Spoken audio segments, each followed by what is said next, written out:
Section 4. Managing and storing data with Kubernetes. In this section, we're going to demonstrate volumes, persistent volumes, storage classes, dynamic volume provisioning, creating on-demand storage volumes, and volume limits. Volumes, the essential directory. In this video, we're going to demonstrate the types of volumes, the Kubernetes volume abstraction, and what is a Kubernetes volume.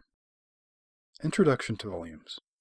So on-disk files in a container are ephemeral, which presents some problems for non-trivial applications when running in containers.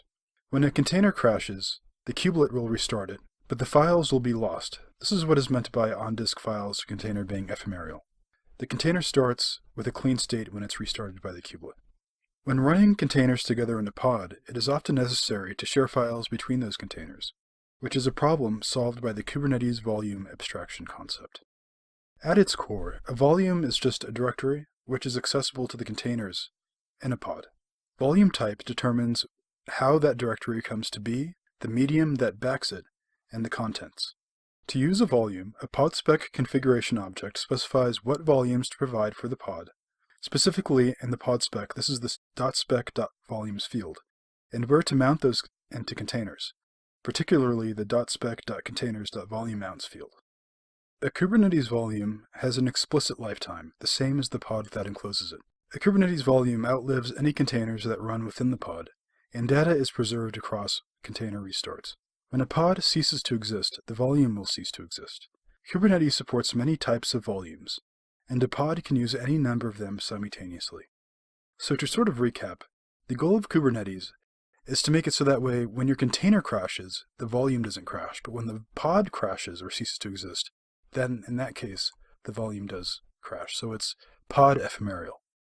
Kubernetes supports several types of volumes, such as the AWS Elastic Block Store volumes, the Azure Disk as volumes, Azure File as volumes, CephFS config map.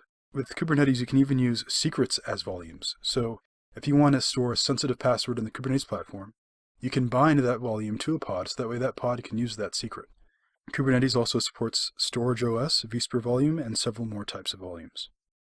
To create an EBS volume that your pod can leverage, log in to AWS View Terminal and enter the following command, and check that the zone, size, and type align with your cluster and needs. This is an example pod spec. And as you can see, in the volume field, we provide a name, and we provide a configuration for the AWS Elastic Block Store type. This is an example of a pod spec that leverages the EBS volume created above. To summarize, a Kubernetes volume has an explicit lifetime, the same as the pod that encloses it. To use a volume, the pod specifies what volumes to provide for the pod, the .spec.volumes field, and where to mount those containers, the .volumes mount fields.